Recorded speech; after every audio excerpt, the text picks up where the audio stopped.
De ce qui nous entoure et de comment protéger la nature. Ce matin, est-ce que nous irons dans ce sens? Est-ce que nous allons découvrir avec Raoul Steve Gounoukan? Bonjour. Bonjour René Soglo. Et dans la rubrique environnementale Pieds sur Terre, on s'intéresse ce jour aux meilleures techniques de conservation des céréales. D'abord, quel est le constat quand on parle de conservation de céréales au Bénin? Oui, très bonne question René Soglo. Il faut dire que dans le nord du Bénin, les producteurs récoltent chaque année du maïs, vous le savez, du mil, du sorgho et du riz, pour ne citer que ces céréales. Mais très souvent, une grande partie de ces céréales se perd à cause d'une mauvaise conservation, insectes, humidité, rongeurs, champignons, etc. Tout cela réduit la quantité et la qualité des produits stockés au Bénin. Les pertes post-récolte peuvent atteindre jusqu'à 30% selon certaines études. Cela signifie que presque un tiers des efforts des producteurs est perdu avant même la commercialisation.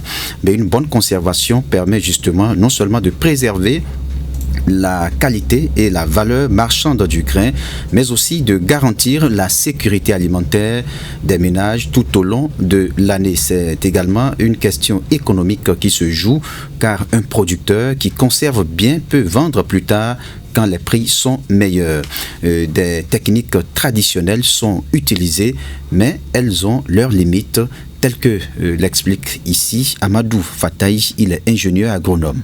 Comme technique traditionnelle de conservation des céréales, les producteurs font simplement un séchage et mettent ensuite les céréales au niveau des greniers dans des sacs.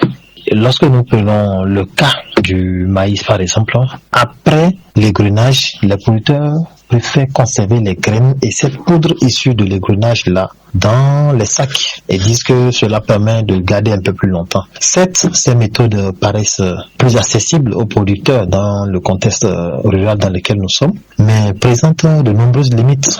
Notamment, ces techniques de séchage au soleil ne permettent pas de pouvoir obtenir un niveau de séchage uniforme au niveau de toutes les graines qui sont là.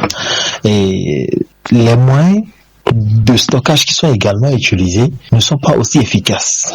Elles sont donc exposées aux intempéries, aux insectes et également les rongeurs, qui sont des éléments qui détruisent les récoltes des producteurs. Et c'est cela qui explique les pertes post-récolte élevées que nous enregistrons. Et pour d'autres qui vont plus loin, ils utilisent des produits qui sont des insecticides mais non homologués, ce qui pose un véritable problème de sécurité et sanité publique. Voilà, René Soglo. Alors, quelles sont les premières précautions à prendre avant de stocker les céréales? Oui, avant tout, il faut récolter au bon moment, c'est-à-dire lorsque les épis sont bien secs. Ensuite vient l'étape cruciale du séchage. Les grains doivent être séchés jusqu'à atteindre environ 12 à 13% d'humidité. Beaucoup de producteurs étalent encore leur récolte sur le sol, mais il faut plutôt utiliser des bâches propres ou des séchoirs solaires pour éviter la contamination par la poussière ou l'humidité du sol.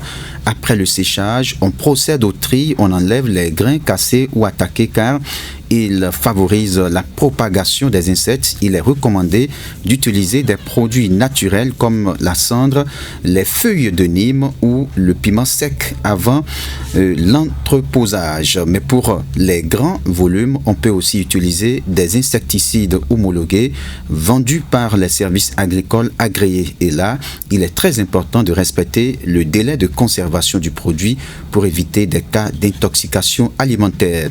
Certains producteurs utilisent encore les greniers traditionnels, on l'a dit, mais il est important de les améliorer parce que ça montre des limites. Les enduits de boue mélangés à des poudres de Nîmes ou de cendre pour repousser les insectes. Pour les coopératives ou les groupements, les silos métalliques sont une solution moderne et durable. Ils protègent contre les rongeurs, l'humidité et la chaleur. Et dans les grands centres de stockage, on peut recourir à des techniques plus avancées comme le refroidissement ou l'atmosphère contrôlée. Mais derrière cette technique, il faut avoir la maîtrise. L'ingénieur agronome Amadou Fataï parle justement des techniques modernes les plus efficaces dans la conservation et comment éviter les contaminations chimiques ou biologiques. Les techniques modernes existent en matière de conservation de céréales. Et cette technique repose beaucoup plus sur le stockage hermétique à base de sacs de haute densité ou de silos métalliques ou en béton. Le principe est de pouvoir limiter l'oxygène à l'intérieur pour étouffer les insectes et bloquer le développement des moisissures. Et donc pour le faire, à travers ces silos, on peut faire un stockage et faire une couverture hermétique de ces silos. On peut utiliser des fûts et des bidons, juste que ceux-ci sont adaptés qu'aux petites quantités. Il faut également dire qu'il existe la technique de fumigation qui est très peu utilisée chez nous, dans nos contrées ici, puisqu'elle nécessite une certaine maîtrise et un certain contrôle. Et c'est des techniques qui ont fait leur preuve jusqu'à une efficacité de plus de 90% par rapport aux méthodes traditionnelles que nous adoptons dans nos milieux. Amadou Fataï, ingénieur agronome. Voilà, René Soglo, produit c'est bien, mais bien conservé c'est mieux, parce que chaque sac de céréales perdu, c'est du revenu qui est perdu. Et on l'a dit, il existe des solutions simples. Il faut donc s'informer, se former et adopter ces techniques pour que le fruit du travail du champ ne parte pas en poussière dans le grenier.